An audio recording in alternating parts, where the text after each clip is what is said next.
तर वळूया पुढील बातमीकडे। सरपंच हत्या प्रकरणातला मास्टरमाइंड वाल्मिक कराडवर 302 चा गुन्हा दाखल करा अशी मागणी जरांगेंनी केलेली आहे। सरपंच हत्ये प्रकरणी सर्व आरोपींवर मोक्का लावण्यात आलेला आहे, मात्र वाल्मिक कराड हत्या प्रकरणाचा आरोपी नसल्याने त्याच्यावर मोक्का नाही, त्यामुळेच कराडवर 302 लावण्याची मागणी जरांगेंनी केली आहे। तुम्ही अर्धवट कारवाई जर करणार असले, वेगळ्या वेगळ्या आरोपीला वेगळी, म्हणजे खंडणीतल्या आरोपीला वेगळी कारवाई, खुनातल्यानं वेगळे कारवाई, तर याच्यातून थोडंसं मग लक्षात येतं की तुम्ही दुजा भाव तर करणार नाही आहेत ना, देशमुख कुटुंबाची तुम्ही फसवणूक तर करणार नाही आहेत ना, अशी शंका येते। कारण मोका हा सगळ्याला लागायला पाहिजे, आज अर्धवट लोकांना लागला असं समजतं। ते 6 आरोपीसह जी साखळी राहिली आणखी धराय ती खूप मोठी, ही सगळी पकडून यांना 6 आरोपी करा 302 मध्ये। तर सरपंच संतोष देशमुख हत्ये प्रकरणी न्याय द्या, जोपर्यंत न्याय मिळत नाही तोपर्यंत चप्पल घालणार नाही अशी प्रतिज्ञा संतोष देशमुखांच्या बहिणीने केलेली आहे। न्याय मिळेपर्यंत अनवाणी चालणार असल्याची घोषणा संतोष देशमुख यांच्या बहिणीने केली आहे। जोपर्यंत आम्हाला न्याय मिळत नाही तोपर्यंत मी चप्पल घालणार नाही, असंच मी फिरणार। माझ्या भावाला आज मी चालते तर एक खडा टोचला तर मला किती वेदना होतात, माझ्या भावाने किती वेदना सहन केल्या, मी म्हणजे हे पण करू शकत नाही, माहिती आहे का मला। तरी पण एवढं माहिती नाही, आम्हाला मोबाईल बघू देत नाही, आम्हाला एवढं माहित नाही। जर त्याचे म्हणतात असं ऐकता थोडं, त्याची जर घटना आम्हाला कळाली ना तर असं वाटत नाही आम्हाला की आम्ही कोण राहतोच का नाही असं। तर वाल्मिक कराड नंतर आता त्याचा मुलगा सुशील कराड देखील अडचणीत येण्याची शक्यता आहे, कारण वाल्मिक कराडच्या मुलावर सोलापूर जिल्हा आणि सत्र न्यायालयात फिर्याद दाखल करण्याची मागणी करण्यात आलेली आहे। सुशीलवर त्याच्या मॅनेजरच्या घरात घुसून रिव्हॉल्व्हरचा धाक दाखवून 2 ट्रक तर 2 कार तसंच परळीतील प्लॉट आणि सोनं बेकायदेशीरपणे ताब्यात घेतल्याचा आरोप आहे। आता यावर 13 जानेवारीला सुनावणी होणार आहे। सुशील कराड हा वाल्मिक कराडचा मुलगा आहे आणि तोही आता अडचणीत येण्याची शक्यता आहे।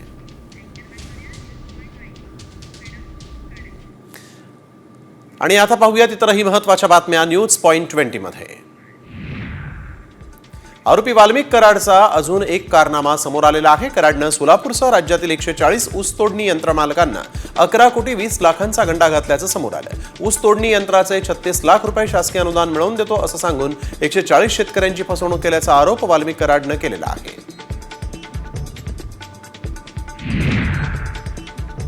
संजय राऊतांनी स्वबळाचा नारा दिल्यानंतर आता कृषी मंत्री माणिकराव कोकाटेंनी राऊतांना टोला हाणला। ठाकरे गटानं उघड लढावं की कपडे काढून तो त्यांचा प्रश्न आहे असं म्हणत मंत्री माणिकराव कोकाटेंनी संजय राऊतांवर हल्ला चढवला। आदित्य ठाकरे यांच्या वैयक्तिक फायद्यासाठी ठाकरे गटानं मविया तोडण्याचा निर्णय घेतलाय अशा शब्दात प्रकाश आंबेडकर यांनी निशाणा साधला। प्रकाश आंबेडकरांनी ट्विट करून ठाकरेंवर निशाणा साधला। महाविकास आघाडी फुटल्यानंतर आता सत्ताधाऱ्यांनी निशाणा साधलाय। विधानसभा निकालानंतर एकमेकांमध्ये कुरघोड्या सुरू झालेल्या आहेत, त्यामुळे काही दिवसांनंतर ते पक्ष शिल्लकही राहतील का हा प्रश्न आहे असं म्हणत गुलाबराव पाटील यांनी जोरदार निशाणा साधलाय। महाविकास आघाडीमध्ये बिघाडी असल्याचं भाकीत आपण आधीच व्यक्त केलं होतं असं राधाकृष्ण विखे पाटील यांनी म्हटलं। महाविकास आघाडी भूमिका आणि तत्व यासाठी एकत्र आलेले नाही अशी टीका देखील विखे पाटील यांनी मवियावर केली आहे। सरकारला दुष्ट लागू नये म्हणून देवगिरीवर काळी बाहुलीच बांधतो असं विधान उपमुख्यमंत्री अजित पवारांनी केलं। लोकसभेला जागा कमी आल्या त्यामुळे विधानसभेला 25% जागा घेतल्या, अधाशासारख्या जागा मागितल्या नाहीत असंही अजित पवार यांनी म्हटलंय। साहेबांच्या नंतर बारामती माझ्या मागे उभी आहे असं विधान अजित पवारांनी केलंय। आपल्या भावानं माझ्या विरोधात मुलाला उभं केलं तरी बहिणींनी निवडणुकीत वाचवलं असंही अजित पवार म्हणाले। मुख्यमंत्री देवेंद्र फडणवीस तुम्ही सुद्धा आता नरेंद्र मोदींचे वारसदार व्हावं असं विधान काँग्रेसचे नेते विजय वडेट्टीवार यांनी केलंय। कर्मवीर मारोतराव कन्नमवार यांची 125वी जयंती चंद्रपुरात साजरी करण्यात आली, त्यावेळेस वडेट्टीवार बोलत होते। उद्धव ठाकरे आणि देवेंद्र फडणवीस यांच्यातलं शत्रुत्व संपलंय का अशा चर्चा आता राजकीय वर्तुळात सुरू झालेल्या आहेत। राजकारणात काहीच असंभव नसतं, कुणीही कायमचा शत्रू नसतो असं संजय राऊत यांनी म्हटलंय। तर उद्धव ठाकरे माझे शत्रू नाहीत असं विधान कालच मुख्यमंत्री फडणवीसांनी केलं होतं। माझ्या भाषणात कधी तुम्ही शेतकरी कर्जमाफी ऐकलं का असं विधान अजित पवारांनी केलेलं आहे, तर पुढच्या विधानसभेच्या निवडणुकांआधी कर्जमाफी करणार असं मंत्री हसन मुश्रीफांनी म्हटलं. त्यामुळे शेतकऱ्यांना आता कर्जमाफी मिळणार की नाही याबाबत चर्चा सुरू झाली आहे. मुख्यमंत्री देवेंद्र फडणवीसांनी भंडाऱ्याच्या एका मुलीचं पालकत्व स्वीकारलेलं आहे. झारखंडच्या रांचीमध्ये 68व्या राष्ट्रीय शालेय मैदानी क्रीडा स्पर्धेत तिनं मैदान गाजवलं होतं. नाना पटोलेंच्या आईच्या निधनानंतर सांत्वनासाठी ते गेलेले असताना त्यांनी हा निर्णय घेतला आहे. राज्याचे महसूल मंत्री चंद्रशेखर बावनकुळेंची क्रिकेटच्या मैदानात फटकेबाजी आज पाहायला मिळाली. पुण्यातील वाघोली महिला क्रिकेट प्रीमियर लीगच्या उद्घाटन सोहळ्यामध्ये बावनकुळेंनी हजेरी लावली होती आणि या कार्यक्रमात बावनकुळेंनी देखील क्रिकेट खेळण्याचा आनंद लुटला आहे. टोरेस घोटाळा प्रकरणामध्ये पोलिसांची सलग तिसऱ्या दिवशी छापेमारी सुरूच आहे. मुंबईतल्या टोरेसच्या सर्व कार्यालयांमधला मुद्देमाल पोलिसांनी आता आपल्या ताब्यात घेतला आहे. परवाच्या छापेमारीमध्ये पोलिसांना मोठ्या प्रमाणात दागिने तसंच 3 कोटी रुपये रोख मिळाल्याची माहिती आहे. टोरेस घोटाळ्याच्या चौकशीत आता ईडीनं देखील उडी घेतली आहे. ईडीच्या अधिकाऱ्यांनी मुंबई पोलिसांच्या आर्थिक गुन्हे शाखेच्या वरिष्ठ अधिकाऱ्यांची भेट घेतली. ईडीनं टोरेस घोटाळा प्रकरणाच्या FIR सह इतर कागदपत्रांची मागणी पोलिसांकडे केलेली आहे. बुलढाण्यामध्ये टक्कल नंतर आता ब्ल्यू बेबी सिंड्रोमचं सावट आहे. जिल्ह्यातील सर्वच तालुके ब्ल्यू बेबी सिंड्रोमच्या छायेत असल्याची शक्यता आता व्यक्त केली जाते. हा आजार झाल्यास बालकाच्या शरीरातील अवयव कार्यक्षमता कमी होते आणि या आजारात नवजात बालकांचाही मोठ्या प्रमाणात समावेश होतो.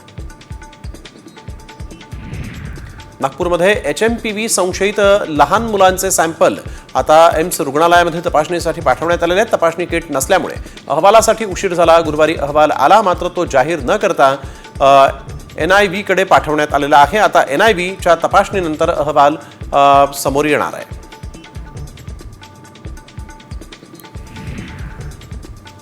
गुजरातमध्ये तिसरीत शिकणाऱ्या मुलीचा हार्ट अटॅकनं मृत्यू झालेला आहे. तिला CPR देण्यात आला, त्यानंतर तिला रुग्णालयात दाखल करण्यात आलं, मात्र डॉक्टरांनी तिला मृत घोषित केलं. गुजरातच्या जेबर शाळेमध्ये ही घटना घडली आहे. धक्कादायक बाब म्हणजे गेल्या 4 दिवसातली ही दुसरी घटना आहे.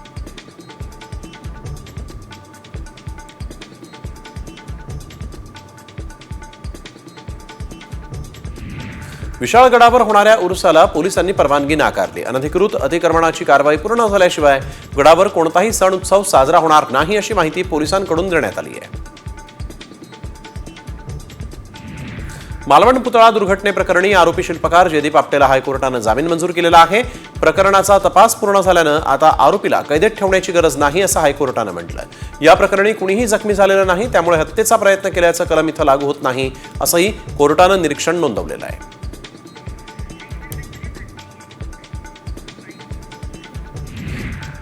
तर एक महत्त्वाची बातमी, मुंबईतून बस सुरू ठेवून वाहक नियंत्रण कक्षात गेला आणि अचानक बस सुरू झाली आणि 2 जणांना या बसनं उडवलेलं आहे. मुंबईच्या कन्नमवार नगर बेस्ट बस स्थानकात बस चालकाचा हा आपण बघतोय की निष्काळजीपणा समोर आलेला आहे. बेस्ट चालक बस सुरू ठेवून नियंत्रण कक्षात गेला आणि त्यानंतर बस अचानक सुरू झाली.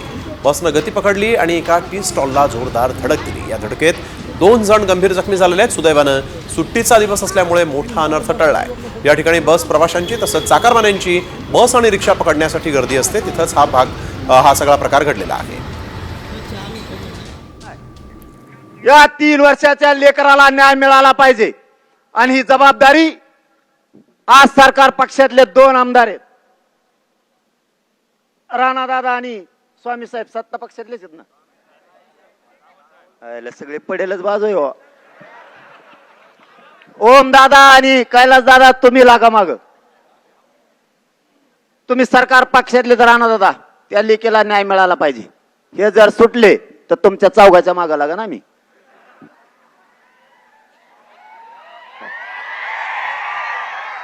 मला माझ्या 3 वर्षाच्या लेकीला न्याय पाहिजे. काय मागत नाही तुम्हाला मी दुसरं. तुमच्यावर ज्या ज्या वेळी येईल पोराव जो समाजाच्या बाजूने बोलन, तुम्हाला आजच माझ्याकडून विनंती आहे, जो माणूस समाजाच्या बाजूने बोलन त्याच्या पाठीशी खंबीर उभा राहायचं. राहणार ना तुम्ही भिडायचं. त्या लेकीला न्याय मिळाला पाहिजे. मला इथं आल्यावर आणखीन एक मॅटर कळालं. बघा हे प्रताप धनंजय मुंड्याच्या टोळीचे भंगार गोळा केले सालेकडून. कुठे गेलं रे ते फोटो आहे का? बघा फोटो बघितल्यावर तुमच्या 100% तुम्हाला दुखणंच येणार. ह्यो फोटो आहे बघा, दिसतोय का? दिसणारच नाही, सडलाय फोटो. बॉडी सडली, ही बॉडी पूर्ण सडली, किडे लागले तिला, किडे. बघा माणुसकीची हत्या कशी केली जाते. अजितदादा आणि देवेंद्र फडणवीस साहेब, तुमच्या मंत्रिमंडळात असणाऱ्या नेत्याच्या हरामखोर पैदाशी पैदा ज्या झाल्यात ह्या गुंडाच्या, त्यांचे प्रताप येते. काय वाटलं असतं या बापाला? मी असलं कधी दाखवित नाही हा. मला त्या 3 वर्षाच्या लेकीच ऐकलं आणि हे बघितलं, याचा खून झालाय आणि आरोपी अटक नाही. सडली ही बॉडली, पूर्ण सडली. नाव काय रे त्याच्यावर? कृष्णा खोरे, कोरे. तुमच्या धाराशिवच हे मॅटर, हे पद बघा. ही बॉडी, गृहमंत्री आहेत का झोपले? हे बघा प्रताप, तुमच्या पक्षातल्या संविधानाच्या पदावर बसलेल्या माणसांच्या कार्यकर्त्याचे प्रताप. हे जरा व्यासपीठावरच्या नेत्याला दाखवा. अरे मग मी आहे ना, मला सांगत राहा इथून पुढं. इथून पुढं राज्यातलं सगळं सांगत राहा गोरगरीबा. मला मी आहे यांच्या मुंडक्यावर पाय द्यायला. आणखीन एक हे तेवढंच दाखवतो. तुम्ही आंतरवालीला सगळं गाभाळ आणून द्या. 25 तारखेच्या नंतर कार्यक्रमच लावतो मी यांचा सगळ्याचा. आता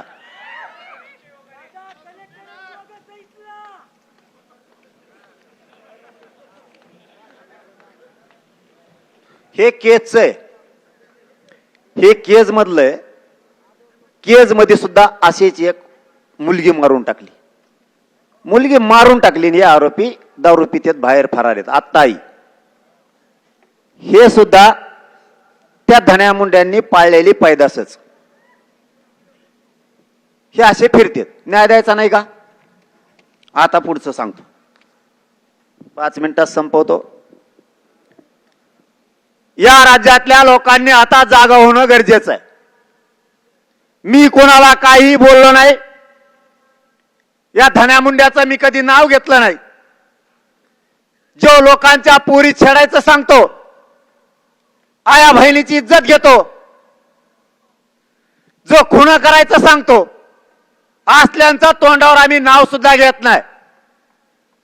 पण ज्या दिवशी धनंजय देशमुखांना यांनी पोलीस स्टेशन मधून जाऊन धमकी दिली, त्या दिवसापासून मी धनंजय मुंड्याच्या मागे लागलो.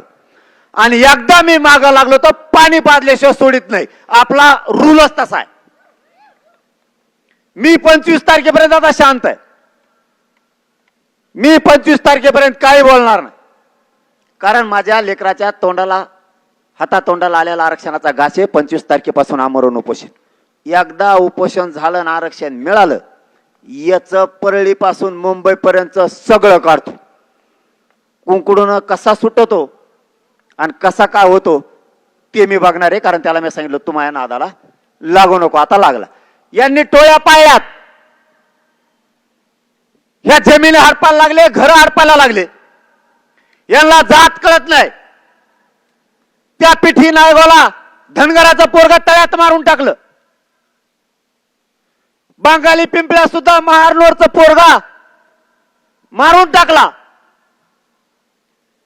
यांनी फक्त लोक मारायचं ठरवलं. यांना जातीशी घेणं देणं नाही.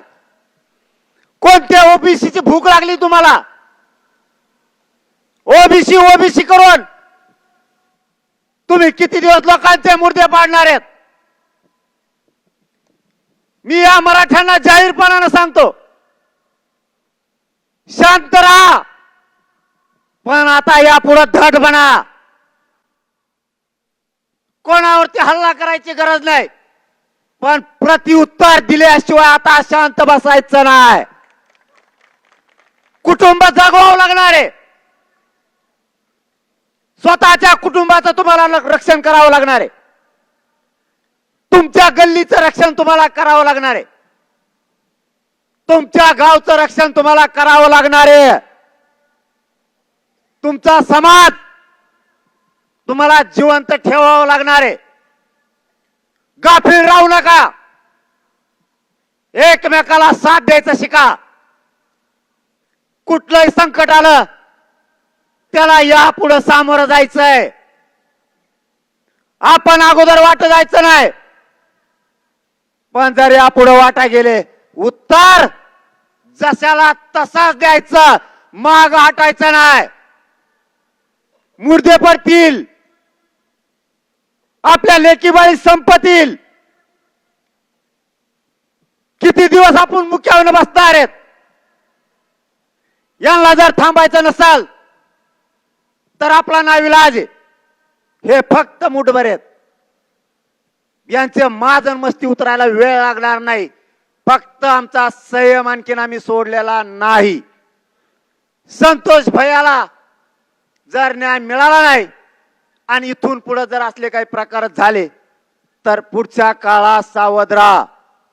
आणि देशमुख कुटुंबालाही सांगतो, त्या वैभवताईला सांगतो आणि त्यांच्या धनंजय देशमुखांनाही सांगतो, तुमचं दुःख जाणार नाहीये याची जाण आम्हाला आहे. तुम्हाला कोणी किती दुःख विसरा म्हणलं, तुम्ही या संकटातून बाहेर नाही पडू शकत. पण संतोष भैयाला न्याय देण्यासाठी तुम्हाला आता धीर धरावा लागणार आहे आणि धट व्हावंच लागणार आहे. तुमच्याकडे बघून हा समाज लढतोय. तुम्हाला संकटाचा सामना करावा लागणार आहे. आणि मराठ्यांनाही सांगतो, परिस्थिती ही मराठ्यांना कायमच विरोध करत आली. आपल्याला हटून चालणार नाहीये. सगळ्या मराठ्यांनी एकजीव राहा. माग जर हटलो तर आपल्या लेकरा बाळाच्या आणि समाजाचे तुकडे पडण्याची शक्यता आहे. माझा विचार मी नाही करत. मी कोणाच्या धमक्याला आणि फिमक्याला उडून लावतो. मी नाही मोजत त्यांना आणि कधी मोजणारही नाही. मी मरायला भेट नाही. तुम्हाला मरा म्हणून सांगत नाही. पण लढायचं शिका. काळ धावून आलाय. या काळाला संपवायचा असाल तर तुम्हाला बेफिकर राहून चालणार नाही. यांना नीट करायचे सगळ्या वस्तू मराठ्यांकडे आहेत. फक्त आपण आणखी त्या हातात घेतल्या नाहीत. जर धनंजय मुंडे त्याच्या गुंडाच्या टोळीच्या माध्यमातून असंच करत राहिला तर पुढच्या काळात आपल्याला सुद्धा सावध राहावं लागणार आहे. त्याचं पाप झाकायसाठी तो ओबीसीचं पांघरून घेतोय. याच्यात ओबीसीचा काय समान, आरक्षणात सुद्धा ओबीसीचा काय समान. तो आमचा हक्क आहे आणि आम्ही तो मागतोय. संतोष भैयाला न्याय मागायचा नाही का? ते धनंजय देशमुख न्यायासाठी वन फिरताय. त्याला तुम्ही धमकी देता आणि आम्ही गुंडाला बोलायचं नाही. वंजाऱ्याला बोललो का? कोणत्या धनगराला बोललो का? दलित मुस्लिमांना बोललो का? मायक्रो ओबीसींना बोललो का? गुंडाला बोलायचं नाही का? कोणत्या दिशेला घेऊन चालला धनंजय मुंडे? आंदोलन करायचं सांगतो, प्रतिमोर्चे काढायचं सांगतो. धनंजय मुंडे, तुमच्या घरातलं कुणी मेल्यावर किंवा कुणी मारून टाकल्यावर आम्ही प्रतिमोर्चे काढायचे का? तुला आता राज्यात ही रूढ पाडायची काय? 50 नासके गुंड गोळा करून ते धनंजय देशमुखला धमकी देत आहेत. तुम्ही जाळात हात घालू नका. मराठे जाळे होर पळतान बर का? माजल्यासारखं सोशल मीडियावर बोलताय. सण होईल तर होईल. जर तुम्ही असा त्रास देत राहिलात तर मराठ्यांना नाविलाजानं उठाव करावाच लागणार आहे. माझा नाविलाज आहे. मी जातीवाद करत नाही, पण मराठ्यांना न्याय मागताना आणि संतोष देशमुखांना न्याय मागताना, सोमनाथ सूर्यवंशीला न्याय मागताना कोणाला जातीवाद वाटत असला तर बिनधास्त जातीवाद वाटू द्या. मी न्याय घेतल्याशिवाय मग हटणार नाही. धनंजय मुंडे, इथून पुढे तरी त्या गुंडाला थांबव. त्यांचा माज जर तुला थांबवता येणार नसला आणि तू ओबीसीचे नेते मराठ्यांच्या अंगावर घालून त्यांना आंदोलन करायला लावणार असला तर एक लक्षात ठेव, वेळ प्रत्येकावर येते. ज्या वेळेस तुमच्यातलं कोणी मारलं किंवा मेलं जाईल त्यावेळेस एक लक्षात ठेव, आमचा संतोष भैयाचा तुम्ही जीव घेतला, त्यानं तुझं पोट भरलं नाही, तरी तू जर मोर्चे काढायला लावत असला तर मराठ्यांनी सुद्धा प्रति मोर्चे मग नंतर काढायचे का? तुम्ही जर आरोपीच्या पाठीशी उभा राहिलात तर पुढच्या काळात मराठ्यांच्याही जर एखाद्याकडून काय घडलं तर आरोपीच्या पाठीशी उभं राहायचं का? तू ही रूढ पाडू नको. मराठ्यांना जाहीर सांगतो, पुढच्या काळात सावध राहा, बेसावध राहू नका. कळ धावून आलाय, कळाला परतून लावायला लागताय. हे लोक मस्तीत आणि मगरुरीत पैशाचा वागायला लागलेत. यांना ठाव ठिकाणा राहिला नाही. मस्तीचे त्यांची सगळी जात संपायला लागलेत. या जातीची जिल्ह्यात त्या पत होती, यांच्या हाताने यांच्या माधुर्यपणामुळं यांनी यांची पत कमी करून घेतली. आपला नाविलाज आहे. असाच जर काळ राहिला तर या काळाशी संघर्ष करून आपल्याला परतावं लागणार आहे. या काळाला मी तर भेट नाही. या समाजाच्या पायावरती आपण या अगोदर जीव अर्पण केलाय. भेटतो कोणाला?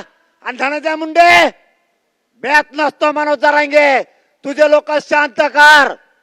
जर या पुढे मराठ्यांना त्रास झाला, गोरगरीब दलित मुस्लिमांना ओबीसीना जर त्रास झाला तर सामना 25 जानेवारीच्या नंतर होणार आहे. कायद्यानं होईल, पण तुझी मस्ती जिरल्याशिवाय गप बसणार नाही. संतोष भैयाचा दासांना शेवटचं सांगतो, सगळ्यावरती मोका. खंडणीतले आरोपी 302 मध्ये आले पाहिजेत.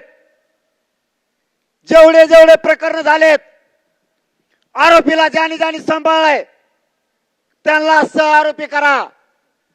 जबाबदारी तुमच्यावरती आहे. राज्याला शब्द मुख्यमंत्र्यांनी दिलाय म्हणून मराठा शांत आहे. सगळ्यांना 302 मध्ये घ्यायचं सांगा. वाटलाच मुख्यमंत्र्यांकडे आज उद्या पुन्हा जाऊन तुम्ही हा प्रश्न तडीस लावा. पुन्हा एकदा धनंजय मुंडेला सांगतो, टोळी थांबव. लाभार्थी टोळीनं अन्याय चालवला, थांबव तिला. जड जाईन बर का.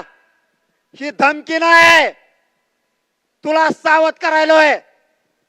तुला मी सांगितलं होतं माझ्या नादी लागू नको.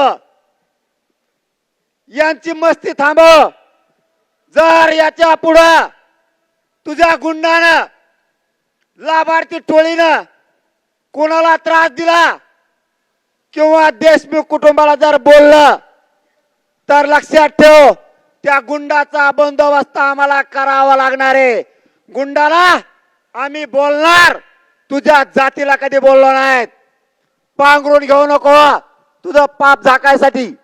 शेवटचं सांगतो, तुम्हाला हात जोडून विनंती आहे, सगळ्या पक्षाच्या लोकांना आणि सगळ्या मराठ्यांना देशमुख कुटुंबाच्या पाठीशी उभा राहा आणि 25 जानेवारीला सगळ्यांनी अंतरवाली लिहा. धन्यवाद. जय शिवराय.